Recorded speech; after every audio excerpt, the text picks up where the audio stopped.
রাসূলের ইশক মহব্বতের আগুনে যদি জ্বলা পড়ে কবরে যান, আপনার দেহটারে মাটি খাইবে না।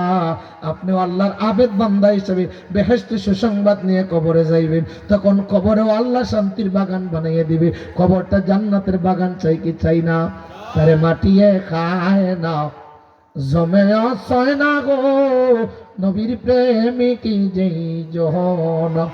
আরে সত্যি যদি প্রেমিক মরিত, খুদার কসম দেহ তাহার মাটিয়ে খাইত, তারে সম্মান কেহ না করিত, যাইত না কেউ রোয়া যায় নবীর প্রেমিক যে জহন।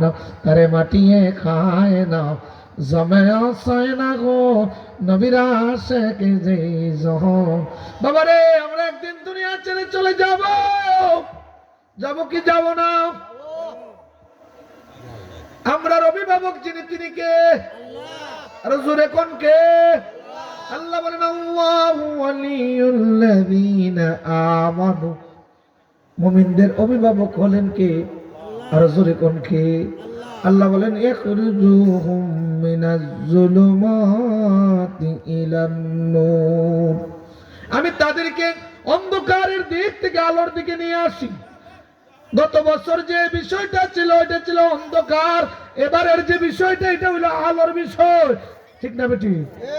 যাইবেন কি আপনারা? আমার রেখে আল্লাহ যাই না কেউ যাই না। হ্যাঁ বাবা, তোমার ওখানে দিয়ে দেবো, খাওয়াই দেবো। একটা হয়ে গেছে কিনি আয় সবাই আসেন, আমরা মিলা দিলে বুঝছি। আমি বাকি নেই, একটা যে হয়েছে আল্লাহ কোন মার হাবা বুঝছি। আপনারা অশান্তি আছে, অত সময় কেমনি মানুষ বুঝছো? অনেক কষ্ট আছে রে ভাই। ওরে বা আয়ো আয়ো সিদ্ধি দিলে আল্লাহ আল্লাহ আল্লাহ আল্লাহ। কেউ যাবেন না একটা বিষয়। আবু জেহেল জানতো, আবু জেহেল কি জানতো নবী যে সত্য, তো মানতো না। তো একদিন বইয়া পেশাব করতেছে, সামনে দিয়ে তার পেশাবের শব্দ শিশি শিশি হইতেছে। আটকা থেকে পিছিয়ে দিয়ে শিশি করে কি ধরে দেখে তার ক্ষুদা আছিল একটা লগে সুন্দর করে বানাইয়া রাখছে, লগে লগে এটা রোজা করতো। তে গাছের লগে হেলাইন দিয়ে তুইয়া পেশাব করতেছে, আটকা থেকে ট্যাং তুললে কুত্তায় তার ক্ষুদারে একবারে ভিজেই দিয়েছে। কয় হ্যাঁ হ্যাঁ, কি অবস্থা হইল রে আমার ক্ষুদা? উঠছে উঠা হ্যাঁ হাজত শাস্তি পেশাব করে তো অর্ধেক করে উঠা যায় না। উঠতে গিয়ে দাঁড়া খারে ও আরে ক্ষুদা, তুই এমনই ক্ষুদা, তুই নিজেরে নিজে রক্ষা করতে পারিস না, আর তোর পূজা করি আমি? যা তোরে ফেলাইছি কিছু সামনে গেছে কি? এখন মোহাম্মদের খোদাই সত্য, ইসলাম ওই সত্য, একত্ববাদী খোদার এবাদতই বালা। কারণ ইন্ডিয়ার নিজেরে নিজে রক্ষা করতে পারে না। কিছু দূর গেছে গিয়া কয় আমি যে এখন মোহাম্মদের কাছে দিন ধর্ম গ্রহণ করতাম, আমার বাপ দাদার ধর্ম না, আবার দৌড়ে গিয়ে রে দইয়ের মোর্চা করে লইছে। কারণ তার তকদিরে হেদায়ত ধরে কোন নাই। আবু জেহেল কি আর ভালো হইছে?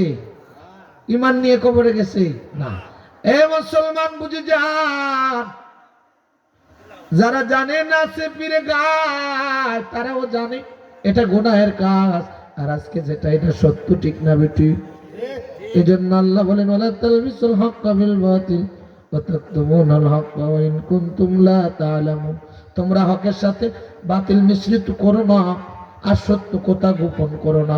আমি যে কয়টা কথা কইলাম, যে কোলা ঘটনা বললাম, আমি আরো ওয়াজ করতে মন চাইছিল, আরো কথা বলার ইচ্ছা ছিল, কিন্তু আপনারা সময় মতন আমারে দিতে পারেন নাই। ঠিক না বেটি?